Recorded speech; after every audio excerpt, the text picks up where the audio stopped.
नमस्कार, स्वागत है आप सभी का। आज हम बात करने वाले हैं यूएनएफपी की जो रिपोर्ट आई है, यूनाइटेड नेशन पॉपुलेशन फंड की रिपोर्ट के अनुसार भारत विश्व में सर्वाधिक जनसंख्या वाला देश बन चुका है 142.86 करोड़ की जनसंख्या के साथ। तो ये जो जनसंख्या वृद्धि हुई है, इसके कुछ कारण हैं, ये अपने साथ कुछ चुनौतियां और कुछ अवसर भी लेके आया है। तो सबसे पहले बात कर लेते हैं हम जनसंख्या की। जनसंख्या जो है वो समवर्ती सूची का विषय है और जनसंख्या दिवस है वो कब मनाया जाता है? वो मनाया जाता है 11 जुलाई को। याद रखिए, जनसंख्या समवर्ती सूची का विषय है और जो जनगणना है वो किसका विषय है? वो है संघ सूची का विषय। तो आइए बात कर लेते हैं इसके कारण के बारे में। जनसंख्या वृद्धि के कारण क्या है? तो अच्छी स्वास्थ्य सुविधाओं के चलते जो मृत्यु दर है और जो जीवन प्रत्याशा है, जी मृत्यु दर कम हुई है और जीवन प्रत्याशा बढ़ी है। अभी जो वर्तमान में आंकड़े आए हैं उनके अनुसार जो जीवन प्रत्याशा है भारत में, वो महिलाओं की 74 वर्ष और पुरुषों की 71 वर्ष दर्ज की गई है। कितनी है जीवन प्रत्याशा? मेल की कितनी है? 71 वर्ष और फीमेल्स की 74 वर्ष। तो ये जो दोनों कारण है वो अच्छी स्वास्थ्य सुविधाओं के चलते मृत्यु दर में कमी और जीवन प्रत्याशा में बढ़ोतरी हुई है। अभी जैसे कि हमने राजस्थान में देखा कि राजस्थान में आरटीएच बिल लाया गया, राइट टू हेल्थ बिल, जो अपने राज्य के जो नागरिक हैं उनकी स्वास्थ्य को सुनिश्चित करता है। अगली बात अगर हम देखें, इसमें एक बड़ा कारण तो अशिक्षा और गरीबी जो है वो इसका एक बहुत बड़ा कारण उभर कर हमारे सामने आता है। आप कंपैरिजन कर सकते हैं, आप एक हाई क्लास सोसाइटी में जाएंगे और एक झुग्गी झोपड़ी वाले क्षेत्र में जाते हैं, तो हाई क्लास सोसाइटी में आप देखते हैं कि एक वहां पर बहुत ज्यादा एजुकेशन और बहुत कम पॉपुलेशन आपको मिलेगी, और झुग्गी झोपड़ी वाला जो क्षेत्र है वहां पर शिक्षा का स्तर आपको बहुत निम्न और जनसंख्या बहुत अधिक मिलती है। तो ये भी इसका एक बहुत बड़ा कारण है। तो अब बात कर लेते हैं हम इसकी चुनौतियों के बारे में। चुनौतियां कौन कौन सी हैं? तो चुनौतियां, सबसे पहले चुनौती है जो संसाधन है उनका वितरण, यानी कि जो बेसिक नीड्स होती हैं, जो आवश्यकताएं हैं, आधारभूत आवश्यकताएं, उनकी पूर्ति करना, जैसे कि खाद्यान्न है, आवास है, इसके अलावा शिक्षा है और स्वास्थ्य है।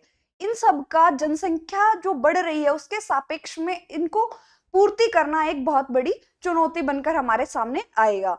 दूसरी बात करें तो पेयजल की। पेयजल जो है वो भारत की बहुत पुरानी और सबसे बहुत बड़ी समस्या है। तीसरा, और इन सब में बहुत महत्वपूर्ण है, वो है रोजगार सृजन की समस्या।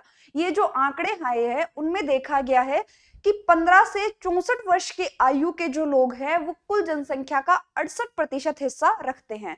तो यानी कि ये सारे कामकाजी हैं, और ये सारे कामकाजी हैं, इनको रोजगार उपलब्ध करवाना सरकार के सामने एक बड़ी चुनौती बनकर सामने आएगा। अब बात कर लेते हैं अवसर के बारे में। कारण हमने देख लिए, चुनौतियां हमने देख ली, इसके अवसर, यानी कि कोई चीज चुनौती है तो उसके कुछ अवसर भी तो होंगे।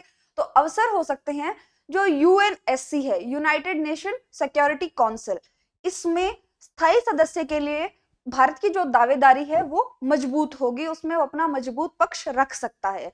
तो बात कर लेते हैं यूएनएससी की। यूएनएससी क्या होता है?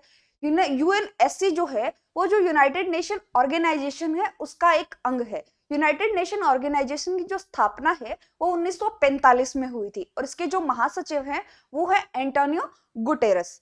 तो पहली हमने देख ली, यूएनएससी में स्थायी सदस्यता के लिए अपनी मांग रख सकता है। तो फिलहाल क्या स्थायी सदस्य कितने हैं या फिर टोटल सदस्य कितने हैं? तो फिलहाल जो इसके सदस्य हैं यूएनएससी के वो है 15। 5 इसमें स्थायी है और 10 इसमें अस्थायी है। स्थायी वाले कौन कौन से हैं? चाइना, रसिया, फ्रांस, यूनाइटेड नेशन और यूनाइटेड किंगडम।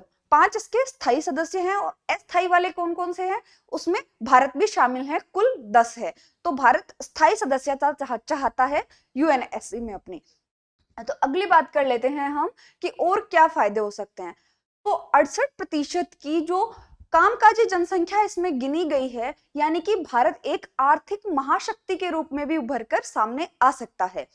इसके लिए शर्त क्या है कि वो जो जनसंख्या है 68% वाली, वो स्किल्ड होनी चाहिए, यानी उसमें स्किल होना चाहिए। यानी जो जनसंख्या बड़ी है उसका पूरा लाभांश लेने के लिए सरकार को क्या करना चाहिए? कौशल विकास पर ध्यान देना चाहिए। तो सरकार ने अब तक क्या किया है कौशल विकास के लिए?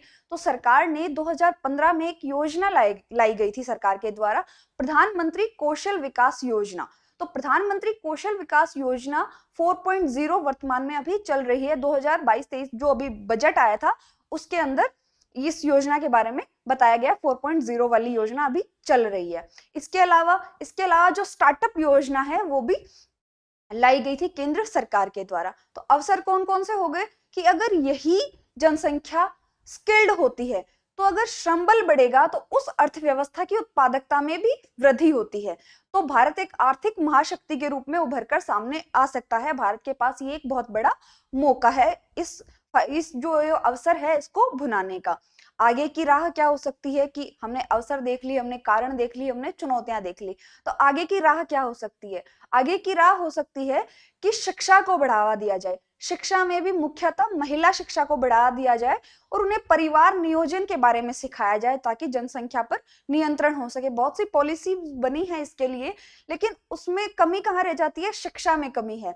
तो शिक्षा अगर बढ़ेगी, महिला शिक्षा अगर बढ़ेगी तो वो जागरूक होंगी और जागरूक होंगी तो जनसंख्या पर नियंत्रण अवश्य ही पाया जा सकता है। धन्यवाद।